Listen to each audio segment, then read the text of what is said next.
Natapos na ang palabas na Batang Quiapo at ngayon ay sisimulan na natin ang pagtalakay sa House of Lies. Para sa mga nais manood, huwag kalimutang mag-subscribe sa aming series, Explained PH Channel, at patuloy na suportahan kami. Maraming salamat! Ang bigat ng salitang nakakasakal sa episode na ito ay tila patalim na bumaon sa dibdib ni Marge. Hindi lamang salita, kundi sugat na nagwasak ng tiwala. Sa halip na protektahan siya, ginamit ni Paulo ang salita upang ipihit ang kasalanan palayo sa sarili. Hindi lang bitak sa pagkatao ng ama ang nakita natin, kundi ang pagbagsak ng pundasyon ng pamilya. At isang asawang handang baluktutin ang katotohanan para hindi siya magbukhang kontrabida. Nagsimula ang lahat sa opisina ng Torre Campo. Matagal nang naghihintay si Adrian Castelo ng pagkakataon at dito lumabas ang talas ng kanyang estratehiya. Sinamantala niya ang pinakamalaking kahinaan ni Paulo, ang kanyang insecurity at desperasyong magmukhang bayani sa mata ng mga kliyente. Palihim na nagbigay si Paulo ng diskwento kay Mrs. Sutherland. Akala niya'y makakakuha ng referrals. Akala niya'y naloko niya ang board at ang ama.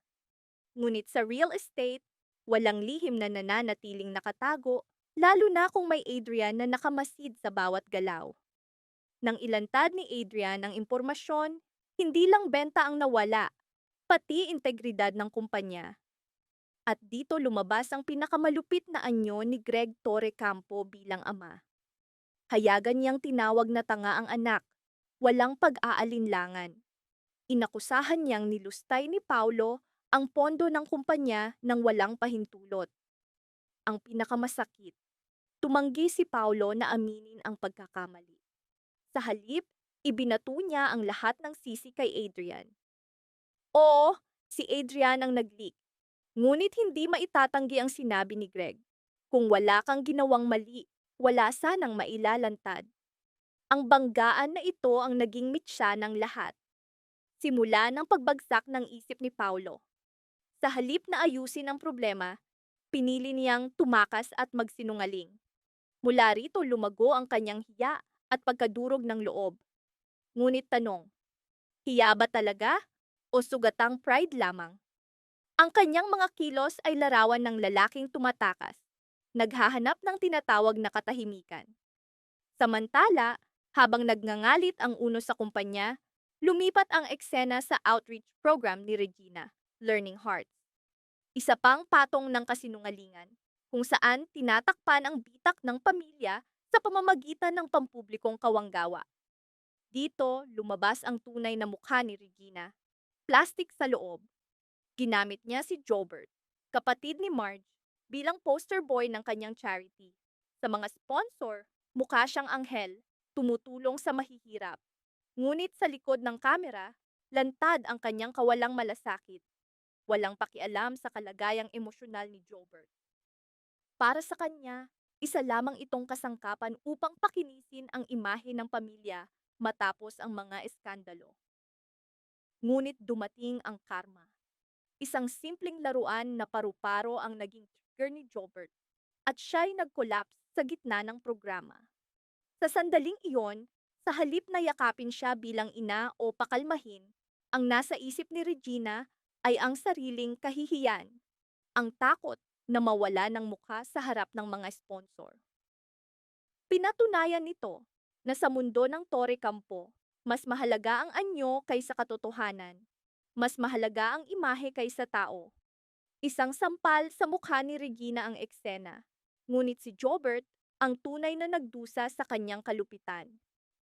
Ang bigat ng salitang nakakasakal ay muling naging sandata ni Paulo laban kay Marge. Sa episode na ito, lumipat ang focus sa hinala ni Marge. Ang malamig na ugali ni Paulo at ang payo ni Evelyn ang nagtulak sa kanya na gumamit ng teknolohiya, ang share location feature ng telepono. Para sa iba, maaaring tawaging spying, ngunit sa kalagayan ni Marge, sino ba ang hindi magdududa? Sa telepono, sinabi ni Paulo na nasa opisina siya, abala, pagod. Ngunit hindi nagsisinungaling ang GPS, nasa Olympia Hotel siya. Sa sandaling iyon, gumuho ang puso ni Marge at dama ng mga manunood ang kanyang sakit. Dahil ang pagtataksil ay hindi nagsisimula sa silid, kundi sa unang kasinungalingan, ang pagtatago kung nasaan ka. Mabilis na nagtungo si Marge sa hotel at nakita ang pinakanatatakutan niya, si Paulo, kasama si Mrs. Sutherland. Iginiit ni Paulo na nagkataon lamang na naroon siya para magpahinga at aksidenteng nakasalubong ang kliyente. Ngunit nanatiling tanong, sa dami ng hotel at bar sa Maynila, bakit doon? At kung wala siyang itinatago, bakit siya nagsinungaling sa telepono? Ang pinakanakakakilabot ay ang reaksyon ni Paulo. Sa halip na humingi ng tawad, inatake niya si Marge. Gumamit siya ng klasikong gaslighting. Tinakpan ang sariling kasalanan sa pamamagitan ng pagbibintang sa asawa. Ang kanyang palusot, privacy card, na para bang ang hinala ni Marge ang tunay na problema, samantalang siya mismo ang ugat ng kasinungalingan. Dito naging malinaw ang Torre Campo Mansion, gaano man kakinang, ay unti-unting guguho sa bigat ng kasinungalingan at pagtataksil. Nakita natin ang pinakakalkuladong galaw ni Paulo, ang paggamit ng salitang nakakasakal. Perpektong taktika upang baligtarin ang sitwasyon, upang maramdaman ni Marge na siya ang may kasalanan sa pagkakahuli ng kasinungalingan. Ang salitang iyon ay idinisenyo upang patahimikin siya, pasanin siya ng guilt at pigilan siyang magtanong. Kasabay nito, sumabog ang isa pang dagok sa mansyon, ang muling pagtataksil ni Greg Torre Campo. Akala natin nagbago na siya, ngunit pinatunayan ang paulit-ulit na pattern ng mga lalaking Torre Campo. Kapag hinarap sa problema o presyon, tumatakbo sa ibang babae, na para bang iyon ang sukatan ng kanilang pagkalalaki. Nagtapos ang episode sa mabigat na atmosfera. Si Marge, sugatan at litong-lito. Si Paulo, lumakad palayo dala ang mga huwad na palusot. Si Regina, abala sa pagsalba ng kanyang nabasag na PR stunt. May ilang detalye ring nagdulot ng kalituhan sa mga manonood. Una, ang pangalan ng kliyente, minsan Mrs. Sutherland, minsan Mrs. O'Donnell. Sa katotohanan, iisa lamang sila. Siya ang kliyenteng minsang ibinigay ni Thea kay Marge, at sa diskwento ni Paulo, naging ugat ng krisis sa kumpanya. Maaaring script error ang inconsistency, ngunit malinaw ang papel niya, sentro ng eksena sa hotel lobby. Ikalawa, ang breakdown ni Jobert sa laruan na paru-paro. Maraming nag-isip na simpleng laruan lamang iyon. Ngunit simbolo ito ng trauma o presyon mula sa nakaraan. Ang paru-paro ay kumakatawan sa kalayaan, isang bagay na wala kay Jobert dahil ginagamit lamang siya ni Regina bilang kasangkapan. Ang laruan ang naging trigger ng kanyang pagbagsak. Ikatlo, bakit hindi inamin ni Paulo na uminom lamang siya? Ipinapakita nito ang kanyang kalagayang mental. Nagsinungaling siya hindi dahil may mas malaking krimen, kundi dahil ayaw niyang aminin ang kahinaan. Para sa kanya, ang pag-inom ay tanda ng pagiging marupok. At matapos siyang tawaging tanga ng sariling ama, hindi niya aaminin ang kahinaan sa harap ni Marge. Ang pinakamalakas na bahagi ng episode na ito ay ang paghubog sa karakter ni Adrian Castello. Hindi siya ipininta bilang karikaturang kontrabida, kundi bilang isang tunay na kalaban, matalino, kalkulado, at walang awa sa bawat galaw. Ang kanyang plano ay realistiko, may corporate precision, at ipinakita kung paano ang isang simpleng diskwento ay maaaring gawing sandata ng pagkawasak. Makikita rito na bawat karakter ng pamilyang Torre Campo ay may bitak na nakatago, at bawat kasinungalingan ay lalo lamang nagtutulak sa kanila patungo sa pagbagsak. Ang estratehiya ni Adrian ay matindi. Ginamit niya ang lehitimong diskwento ni Paulo at pinalabas itong misconduct. Isang matalinong galaw na nagpapatunay na ang tunay na kaaway ay hindi laging sumisigaw. Minsan, nakangiti habang naglalantad ng impormasyon. Malakas din ang paggamit ng share location feature. Napapanahon ito, ipinakita kung paano binabago ng teknolohiya ang tiwala sa relasyon. Hindi na kailangan ng private investigator. Isang telepono lang. Ang bigat ng eksena sa Olympia Hotel ay hindi malilimutan. Sa gitna ng marangyang lobby, gumuho ang mundo ni Marge at ramdam ng mga manunood ang kanyang sakit. Ngunit may mga butas sa lohika. Halimbawa, ang seguridad ng Torre Campo Mansion, paano nagawa ni Greg ang pagtataksil sa loob ng bahay nang walang staff na nakapansin? Isa pa, ang pangalan ng kliyente. Minsan, Mrs. Sutherland. Minsan, Mrs. O'Donnell. Sa ganitong kalaking serye, ang mga inconsistency ay nakakasira ng immersion. Dapat malinaw ang pangalan ng mahahalagang karakter, lalo na't siya ang ugat ng krisis sa kumpanya. Maging ang biglang pagbabago ng ugali ni Paulo, mula sa mapagmahal na asawa tungo sa mapalinlang na gaslighter, ay minsan pakiramdam ng ilan ay masyadong biglaan para lamang sa dramatic effect. Pinakamahalaga at kontrobersyal ang desisyon ni Marge na itrack ang lokasyon ni Paulo. Sa isang banda, tama siya. Asawa siya, may karapatan. Ang tiwala ay dapat kinikita at ang kilos ni Paulo ay sapat na dahilan para magduda. Kung hindi niya ginawa, mananatili siyang bihag ng kasinungalingan. Sa kabilang banda, mali rin siya. Ang privacy ay pundasyon ng anumang relasyon. Ang lihim na pag-track ay simula ng toxic na relasyon. Kaya lumitaw ang tanong, tama ba si Marge o siya na nga ba ang nagiging nakakasakal, gaya ng bintang ni Paulo? Dito nahati ang mga manunood at dito rin lumakas ang kontrobersya ng kwento. Ikalawang debate, sino ang tunay na may kasalanan sa pagbagsak ng proyekto? Si Paulo o si Adrian? May nagsasabing si Paulo ang may sala. Siya ang nagbigay ng diskwento ng walang pahintulot ng board. Bilang CEO, dapat sinunod niya ang protocol. Siya mismo ang nagbigay ng sandata kay Adrian. Kung naging tapat at professional siya, walang maipapakitang mali. Ang kanyang kakulangan ang tunay na kaaway. Ngunit may iba namang nagsasabing si Adrian ang tunay na salarin. Ang diskwento ay maaaring estratehiya sa negosyo. Ngunit sinadya ni Adrian na i-leak ang impormasyon upang sirain ang kumpanya. Sinaktan niya ang institusyon para sa sariling kapakinabangan. Kaya nananatiling tanong, sino ang mas may sala, ang CEO na nagkamali o ang empleyadong sinadyang manabotahe? Ikatlong debate, ang outreach program ni Regina. Mabuti ba talaga o mali mula sa simula? May nagsasabing kahit ano pa ang motibo, nakatulong siya. Nagkaroon ng sponsors ang Learning Hearts at may mga batang nakinabang. Ang resulta, ang mas mahalaga kaysa intensyon. Ngunit may iba namang nagsasabing mali ito mula sa simula. Ang paggamit sa mga batang may espesyal na pangangailangan upang pakinisin ang sariling imahe ay moral na krimen.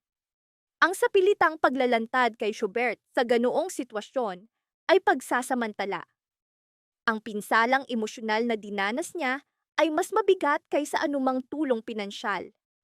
Kaya nananatiling tanong, mapapatawad ba ang intensyon ni Regina dahil sa resulta? Sa kabuuan, ipinakita ng episode na ang Torre Campo Mansion ay hindi na isang santuwaryo, kundi isang larangan ng digmaan. Bawat kasinungalingan, bawat pagtataksil, ay bigat na unti-unting nagpapaguho sa mga pader nito. Ang ika-4 na debate ay nakasentro sa reaksyon ni Greg kay Paulo. Tough love ba ito o malinaw na psychological abuse? May nagsasabing sa negosyo, walang puwang ang lambot. Napakalaki ng pagkakamali ni Paulo, kaya't ang pagtawag sa kanya ng tanga ay kinakailangan upang maunawaan niya ang bigat ng pinsala. Ngunit para sa iba, ito'y malinaw na pang-aabuso. Ang paghamak sa anak sa harap ng board ay hindi disiplina, kundi pagdurog ng pagkatao. Kaya't nananatiling tanong, disiplina ba ang tindi ni Greg? O siya mismo ang ugat ng pagbagsak ng anak? Sa kabuuan, lalong tumindi ang hati ng mga manonood. Hindi lamang ito drama. Ito'y nagtataas ng mas malalim na moral na tanong. Sino ang tunay na may sala? Ano ang tunay na tulong? At ano ang kahulugan ng wagas na pagmamahal? Lumabas din ang isa pang debate tungkol sa autoridad ni Greg. May nagsasabing makatarungan ang kanyang higpit. Kung palaging palulusutin si Paulo, hindi siya matututo.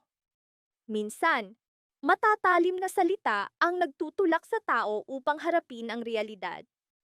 Sa negosyo, walang puwang ang lambot, at ang pagtawag sa kanya ng tanga ay paraan upang ipakita ang bigat ng pagkakamali. Ngunit para sa iba, ito'y purong psychological abuse. Ang paghamak sa anak sa publiko ay hindi leksyon. Lalo lamang nitong pinapalalim ang insecurity at pagtatago. Ikalima, si Evelyn. Ina ba siyang matalinong tagapayo o naglalagay ng lason sa isip ng anak? May nagsasabing siya ang tinig ng katotohanan. Ang karanasan niya kay Lito ang nagturo sa kanya ng sikolohiya ng mga lalaki. Pinoprotektahan niya si Marge, sinisigurong hindi siya masisira. Ang kanyang payo ay survival strategy, paraan upang makaligtas sa mansyon ng Torre Campo. Ngunit, may iba namang nagsasabing siya'y nagpapalakas ng hinala. Sa halip na ayusin ang relasyon, itinutulak niya si Marge sa spying. Ipinoproject niya ang sariling trauma sa anak na hindi dapat papel ng isang ina. Ika-anim, ang salitang nakakasakal. May batayan ba ito o taktika lamang ni Paulo? May nagsasabing may lohika ang sinabi niya. Ang pag-track ng lokasyon, pag-check ng gamit, paulit-ulit na pagtatanong, lahat ng ito'y maaaring magdulot ng pakiramdam ng pagkakasakal. Ang pagkawala ng privacy ay pagkawala ng identidad sa relasyon. Maaring totoo ang damdamin ni Paulo at ang kilos ni Marge ang huling patak. Ngunit may iba namang nagsasabing ito'y ultimate gaslighting.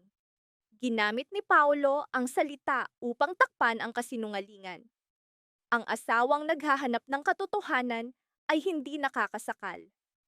Ang tunay na pagkakasakal ay nasa asawang patuloy na nagsisinungaling habang humihingi ng tiwala. Ang episode na ito ay nag-iwan ng mga manunood na hati. Hindi lamang sa kilos ng mga karakter, kundi sa mas malalim na moral na dilemas. Intensyon laban sa resulta, disiplina laban sa abuso, hinala laban sa proteksyon, at katotohanan laban sa manipulasyon. Bawat debate ay lalo lamang nagtutulak sa pamilyang Torre Campo patungo sa pagbagsak, at bawat tanong ay nananatiling nakabitin sa isip ng mga manunood. Sa huli, ito ang tunay na lakas ng episode, ang magtulak sa atin na mag-isip, magsuri, at pumili ng panig. Dahil sa mundong ito, ang katotohanan ay madalas nakatago sa likod ng mga salita. Hanggang sa susunod na kabanata, manatiling mapagmatyag, mapanuri, at higit sa lahat, huwag magpadaya sa sugat na nakatago sa likod ng isang salita. Maraming salamat sa panonood ng buong video. Para mapanood ang susunod na episode explanation, huwag kalimutang mag-subscribe sa Series Explained PH channel.